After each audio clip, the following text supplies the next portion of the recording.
False, most awaited video on Indian economic and banking series. This is nationalization of banks. First of all, I would like to tell you what nationalization means. It is when a government takes control of a company or any industry which in minimum should be 51% or above. मतलब अगर सरकार किसी भी private company पे 51% या उससे ज्यादा का स्टेक होल्ड करता हो तो उसे हम नेशनलाइज करते हैं, मतलब उस कंपनी का वो नेशनलाइजेशन हो जाता है। तो यहाँ पर most of the private banks were nationalized by government, मतलब अब वहां पर गवर्नमेंट का स्टेक है, अब वहां पर गवर्नमेंट अपना शेयर होल्ड करता है। नेशनलाइजेशन ऑफ बैंक्स जो है वो आर.के. हजारी कमेटी के द्वारा रिकमेंड किया गया था। तो ऐसा करने की जरूरत क्यों पड़ी फ्रेंड्स? ऐसा करने की जरूरत इसलिए पड़ी क्योंकि नेशनलाइज होने से जो गवर्नमेंट का जो पावर होता है ना प्राइवेट बैंकों पे वो ज्यादा हो जाता है, यानी कि प्राइवेट बैंकों के पावर को रिड्यूस करके गवर्नमेंट के हाथों में दे देना। ऐसा करने से देश का इकोनॉमिक जो होता है वो डेवलप करता है और जो कैपिटल होती है बैंकों की वो भी बूस्ट हो जाती है। तो इसका प्रोसेस कैसे स्टार्ट होता है फ्रेंड्स? देखिए, जो नेशनलाइजेशन का प्रोसेस होता है वो दो फेज में स्टार्ट होता है बाय इंदिरा गांधी गवर्नमेंट। तो पहला फेज हुआ था 1969 में और दूसरा फेज हुआ था 1980 में। ये दोनों फेज इंदिरा गांधी गवर्नमेंट के टाइम में की गई थी। तो फर्स्ट फेज हुआ था 19 जुलाई 1969, इसमें 14 बैंक्स को नेशनलाइज किया गया था, जबकि जो दूसरा फेज हुआ था वहां पर 6 बैंक को नेशनलाइज किया गया था। उसका डेट है 15 अप्रैल ऑफ 1980। तो ये जो 14 बैंक्स है ना और यहाँ पर 6 बैंक है, तो फ्रेंड्स ये जो दो फेज में बैंक्स का नेशनलाइजेशन हुआ है, आइए इस दोनों फेज को समझते हैं। तो जो पहला फेज है 19 जुलाई 1969, यहाँ पर 14 बैंक्स को नेशनलाइज किया गया था और वैसे बैंक जिसकी कैपिटल होती है 50 करोड़ और इस समय इंदिरा गांधी की गवर्नमेंट होती है जहां पर आरबीआई गवर्नर होते हैं एल.के. झा और इस समय 4th 5 ईयर प्लान चल रहा था। जबकि ये जो सेकंड वाला फेज हुआ था 15 अप्रैल ऑफ 1980 में, इस समय 6 बैंक को नेशनलाइज किया गया था जिसका कैपिटल एटलीस्ट 200 करोड़ था ईच बैंक्स का।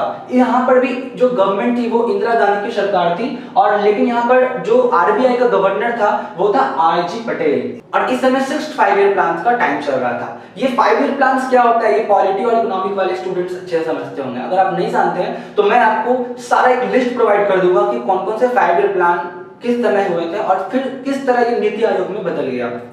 तो फ्रेंड्स आइए समझते हैं कि 14 नेशनलाइज्ड बैंक कौन कौन से हैं। ये आपके सामने स्क्रीन पे Allahabad bank, bank of India, bank of Baroda, bank of Maharashtra, Indian bank, Indian overseas bank, syndicate bank, Punjab national bank, united commercial bank, united bank of India, Canara bank, Dena bank, central bank of India and union bank of India. अभी थोड़ा देर पहले आपने headquarters पढ़ा था, चलिए देखते हैं सभी का हेडक्वार्टर्स कहाँ पे है। इलाहाबाद बैंक का हेडक्वार्टर आता है कोलकाता में, ठीक है। अभी ये इंडियन बैंक में मर्ज हो गया, मैं आपको मर्जर आगे बताऊंगा।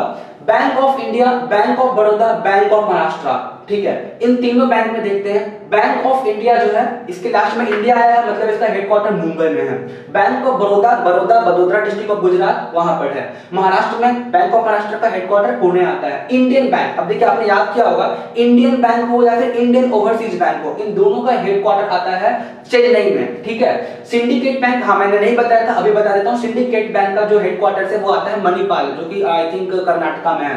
पंजाब नेशनल बैंक हो या पंजाब एंड सिंध बैंक हो या ओरिएंटल बैंक ऑफ कॉमर्स हो, उन सभी का हेडक्वार्टर्स आता है दिल्ली। पंजाब वाला बैंक सारा दिल्ली में है, ठीक। यूनाइटेड कमर्शियल बैंक और यूनाइटेड बैंक ऑफ इंडिया, देखिए यूनाइटेड वाला जो बैंक होता है ना, यूनाइटेड वाला कोलकाता में होता है, ठीक है। तो यूनाइटेड कमर्शियल बैंक हो गया, यूनाइटेड बैंक ऑफ इंडिया हो गया, इसका हेडक्वार्टर्स कहाँ पे है? कोलकाता में। फिर कैनरा बैंक आता है साउथ में, बैंगलोर में। देना बैंक एक एक्सेप्शन था मुंबई वाला केस में। Central bank of India, last में इंडिया आया, Mumbai. Union bank of India, last में इंडिया आया, मुंबई। तो फ्रेंड ये 14 जो बैंक थे जिसको नेशनलाइज किया गया था 19 जुलाई 1969 को, इसको याद करने का एक ट्रिक है फ्रेंड्स, ठीक है। इस ट्रिक से आप इस सारे 14 बैंक्स का नाम आप याद रख सकते हो। इसका ट्रिक है all Indian bank, PSU, central, Canara, देना, ठीक है। अब देखिए ऑल मतलब होता है इलाहाबाद बैंक। इलाहाबाद बैंक कितने हैं यहाँ पर? 1 है। इंडियन से यहाँ पर 2 बैंक आएगा, Indian bank and Indian overseas bank, यहाँ पर मैंने 2 लिख दिया। बैंक से यहाँ पर 3 बैंक आएगा, bank of India, bank of Baroda and bank of Maharashtra. तो यहाँ पर बैंक से 3 हो गया। पीएसयू, पी मतलब होता है पंजाब नेशनल बैंक, 1, ठीक है। एस मतलब होता है सिंडिकेट बैंक जिसका हेडक्वार्टर मणिपाल है, 1। यू से यहाँ पर 3 आएगा, union bank of India, united bank of India और यूनाइटेड कमर्शियल बैंक यानी यूको बैंक। तो यू वाला हो गया यहाँ पर 3, एक है कैनरा बैंक, एक है सेंट्रल बैंक और एक है देना बैंक। अब जरा काउंट कर लीजिए 14 हुआ कि नहीं हुआ। 1 2 3 3 3 6 7 8 9 10 11 11 एंड 3 14। ठीक है, तो ये 14 बैंक का नेशनलाइजेशन है। All Indian bank, PSU, Canara, central, Dena, Allahabad bank, Indian bank, Indian overseas bank, bank of India, bank of Maharashtra and bank of Baroda. P से पंजाब नेशनल बैंक, एस से syndicate bank, U for 3 union bank of India, united bank of India, united bank of commerce जिसको UCO bank कहते हैं, Canara bank, central bank and Dena bank. अब friends आते हैं second phase of nationalisation में, जिसमें 6 banks को नेशनलाइज किया गया था एट 15 अप्रैल 1980 में। यहां पर आता है Vijaya bank, corporation bank, oriental bank of commerce, Andhra bank, Punjab and Sindh bank and new bank of India. इसको याद करने का ट्रिक है नोट पैक। देखिए new bank of India, oriental bank of commerce, Vijaya bank, Punjab and Sindh bank, Andhra bank and corporation bank. ठीक है, ये जो 6 बैंक्स है इसका हेडक्वार्टर्स देख लेते हैं। ठीक है, विजया बैंक है, विजया बैंक, और यहाँ पर एक था क्या CB, Canara bank and Vijaya bank. Canara bank and Vijaya bank का हेडक्वार्टर कहाँ पे था? बैंगलोर में था। कॉर्पोरेशन बैंक का हेडक्वार्टर से बैंगलोर का भाई मैंगलोर, जो कि कर्नाटका में ही है, मैंगलोर। ठीक है, oriental bank of commerce, oriental bank of commerce New Delhi, ये वाला था। पंजाब नेशनल बैंक, फिर Punjab and Sindh bank and oriental bank of commerce इनका दिल्ली में था। आंध्रा बैंक, आंध्रा की राजधानी पहले हैदराबाद थी, आज के टाइम में तो नहीं है, विशाखापट्टनम में।